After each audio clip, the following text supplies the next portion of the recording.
Did you know this is a rack used by Japan's Unit 731 to hang human organs? Did you know this is the operating table Unit 731 used for live human dissections? How long can a person survive by only drinking water and not eating any solid food? Do you know where the conclusion that the human body is made up of 78% water comes from? They tied living people to specially designed chairs to conduct desiccation experiments.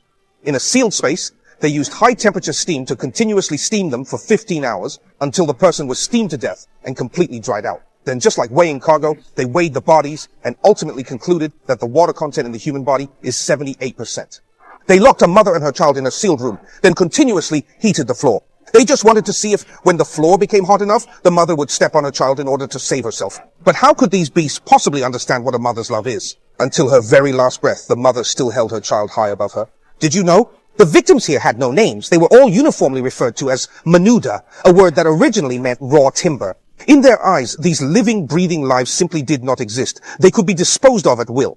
They used living people for bacterial experiments. They tied Chinese people to the operating table and performed dissections without any anesthesia, believing that anesthesia would affect the experimental data. The victims, fully conscious, watched helplessly as their organs were removed one by one and hung on this rack. The bodies after dissection would be sent directly into the incinerator to be burnt. A vibrant life would completely vanish from the world, dissipating with the thick smoke from the chimney. Do you know what a frostbite experiment is? They stripped the Chinese people naked and placed them in an environment of minus 40 degrees Celsius, continuously pouring water over their arms. Each time a layer of ice formed, they would shatter it with a steel knife, repeating the process of pouring water and breaking the ice over and over until the arms were completely numb.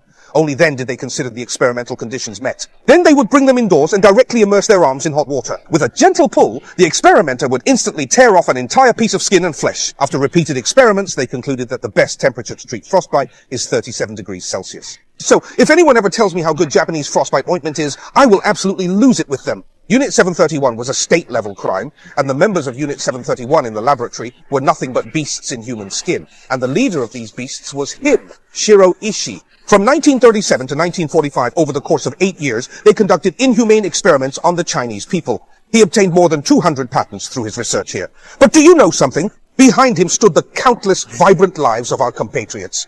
The data obtained at the cost of Chinese lives became the cornerstone of Japan's medical field after the war. Yet today these war criminals with blood-stained hands are still enshrined in the Yasukuni Shrine, honored as heroes.